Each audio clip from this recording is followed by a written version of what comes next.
Yeah, I'm about to fade away, 'cause every time I wake up I feel like it's Monday, something's going. Nova Arianto akhirnya memberikan tanggapan mengenai isu Ketua Umum PSSI Erick Thohir yang dikabarkan ingin mengganti Sintayong dengan pelatih asal Eropa.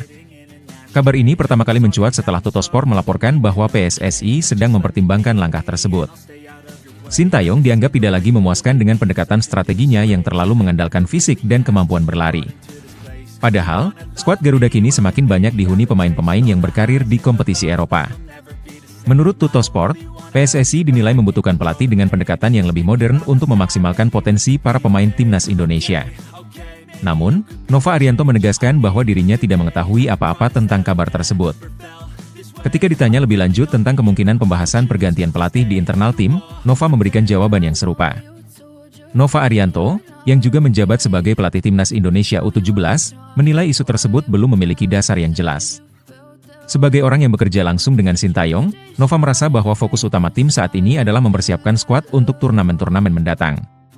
Ia juga menegaskan bahwa suasana di internal timnas Indonesia tetap kondusif dan tidak ada tanda-tanda perubahan besar.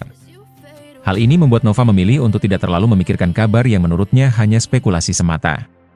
Sejauh ini, PSSI sendiri belum memberikan pernyataan resmi terkait isu tersebut.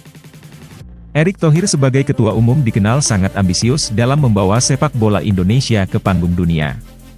Namun, keputusan untuk mengganti pelatih tentu tidak bisa diambil dengan sembarangan. Nova Arianto mengimbau semua pihak untuk tetap fokus mendukung timnas Indonesia, terlepas dari siapapun yang memimpin mereka di masa depan.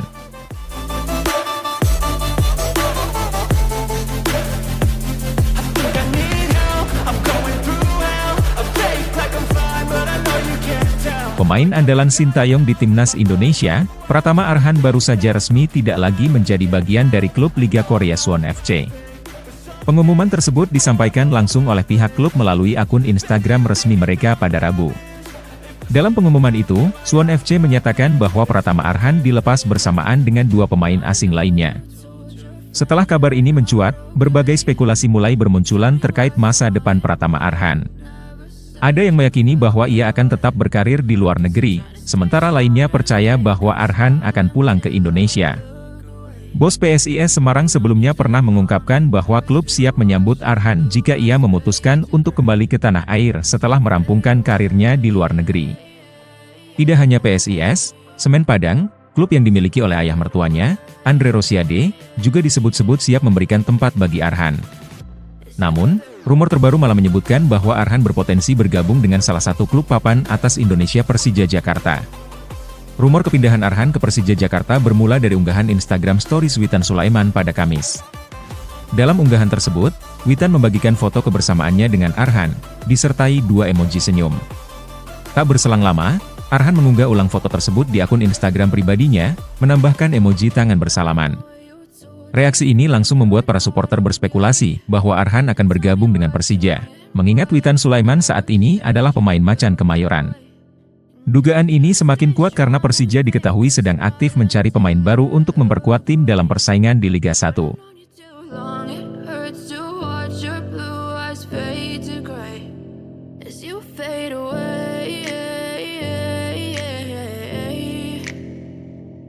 Elkan Bagot, bek muda berbakat asal Indonesia, saat ini sedang menjalani masa peminjaman di Blackpool FC dari Ipswich Town. Klub kasta ketiga Liga Inggris itu menjadi tempat Elkan mengasah kemampuannya setelah sempat diproyeksikan untuk bermain di kasta tertinggi Liga Inggris. Namun, pelatih Ipswich Town Kieran McKenna memberikan isyarat jika klub induk ingin membawanya kembali pada bursa transfer paruh musim ini. McKenna membuka kemungkinan tersebut, tergantung pada perkembangan Bagot hingga Januari 2025. Di sisi lain, pelatih anyar Blackpool Steve Bruce menegaskan bahwa Elkan Bagot adalah bagian penting dari tim. Dalam wawancaranya, Bruce mengatakan bahwa dirinya ingin mempertahankan pemain-pemain pinjaman termasuk Elkan. Ia menambahkan bahwa pemain-pemain seperti Elkan masih sangat dibutuhkan untuk menjaga performa tim. Blackpool FC sendiri meminjam beberapa pemain muda berbakat dari klub besar Liga Inggris. Bruce menyebut bahwa meskipun ada klausul penarikan pemain pada pertengahan musim, dirinya akan berusaha keras untuk memastikan pemain itu tetap bertahan. Elkan Bagot sempat mengalami cedera di paruh pertama musim ini, namun kini kondisinya berangsur membaik. Steve Bruce mengaku bahwa Elkan sedang dipersiapkan untuk kembali tampil maksimal membela tim. Meski begitu, ia juga mengakui bahwa dalam bursa transfer selalu ada kemungkinan perubahan kecil di dalam tim. Pelatih yang pernah menangani Newcastle United ini berharap Elkan dapat menunjukkan performa terbaiknya di paruh kedua musim. Dengan demikian, Blackpool bisa memanfaatkan sepenuhnya potensi sang bek muda hingga akhir masa peminjamannya. Kepastian tentang masa depan Elkan di Blackpool atau Ipswich Town mungkin baru akan terlihat menjelang akhir Januari.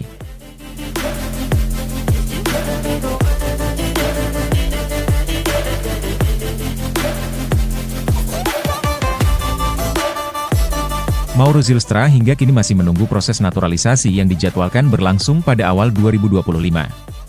Meskipun dokumen-dokumennya telah diserahkan ke PSSI, tidak ada kabar terbaru mengenai kelanjutan proses tersebut. Mauro sempat diyakini menjadi alternatif lini depan skuad Garuda di tengah kebutuhan akan striker berkualitas. Namun, situasi berubah ketika Ketua Umum PSSI Erick Thohir mengumumkan bahwa timnas Indonesia akan kedatangan striker Belanda lainnya Ole Romeni. Keseriusan PSSI terlihat dari kedatangan Ole ke Jakarta untuk menyaksikan laga timnas Indonesia melawan Jepang di kualifikasi Piala Dunia 2026. Hadirnya Ole Romeni sebagai kandidat baru untuk lini depan timnas Indonesia menimbulkan pertanyaan mengenai nasib Mauro Zylstra. Mauro sebelumnya sangat optimis bisa segera berseragam merah putih, bahkan mengungkapkan bahwa dokumennya telah lengkap dan berada di tangan PSSI. Dalam wawancara dengan YouTube Yusa Nugraha, Mauro mengatakan bahwa prosesnya tinggal menunggu pemeriksaan dokumen. Yusa mengonfirmasi bahwa Exco PSSI Arya Sinulinga menyatakan dokumen Mauro sudah diterima dan sedang diproses.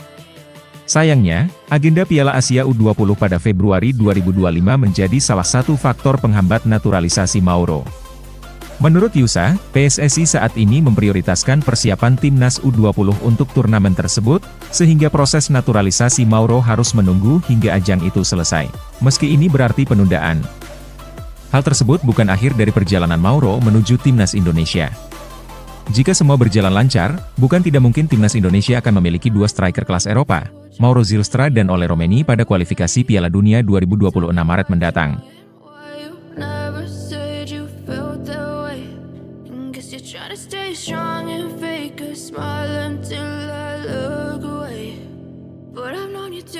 Asnawi Mangkualam terus membuktikan kualitasnya sebagai salah satu pemain andalan Port FC. Bek sayap kanan asal Makassar ini resmi memperpanjang kontraknya hingga akhir musim 2029 setelah menunjukkan performa solid sepanjang tahun 2024.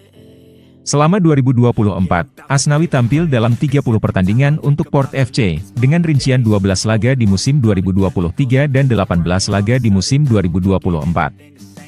Meski hanya mencetak 1 gol, kehadirannya memberikan dampak besar pada lini pertahanan tim. Kehadiran Asnawi membuat Port FC menjadi salah satu tim terkuat di Liga Thailand. Musim ini, Port FC bertengger di peringkat ketiga klasemen sementara, sekaligus melaju ke babak 16 besar Liga Champions Asia 2. Penampilan impresif Asnawi menjadi alasan utama klub memperpanjang kontraknya dengan durasi 4 musim. Kapten timnas Indonesia ini dianggap sebagai aset berharga yang perlu dipertahankan untuk menjaga stabilitas tim.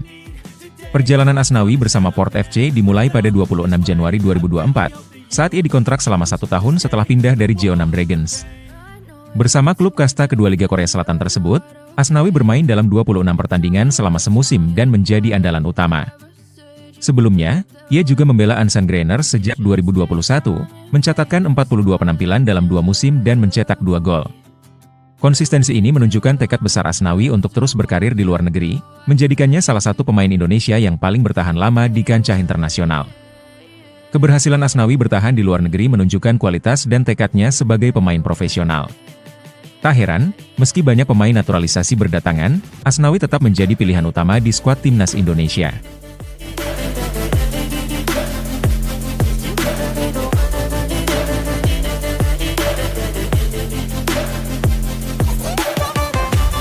Ole Romeni dilaporkan sudah berada di Inggris untuk menyelesaikan proses kepindahannya ke Oxford United. Menurut media Belanda Football Premier, FC Utrecht dan Oxford United telah mencapai kesepakatan terkait transfer pemain berusia 24 tahun tersebut. Klub Championship Inggris itu dikabarkan membayar sekitar 2 juta euro untuk mendatangkan Romeni. Dalam laporan itu disebutkan bahwa Romeni tengah menjalani tes medis di Inggris dan akan segera menandatangani kontrak berdurasi 3,5 tahun. Sebagai antisipasi kepergian Romeni, FC Utrecht telah merekrut Miliano Jonathan dari Vitesse sebagai penggantinya. Di Oxford United, Romeni berpotensi reuni dengan mantan rekan setimnya di FC Utrecht, Hideter Aves. Ia juga akan bermain bersama gelandang muda timnas Indonesia Marcelino Ferdinand yang kini menjadi andalan di klub tersebut. Bagi Romeni, kepindahan ini menjadi langkah besar dalam karirnya. Selain untuk berkembang di kompetisi yang lebih kompetitif, ia juga direncanakan segera memperkuat timnas Indonesia.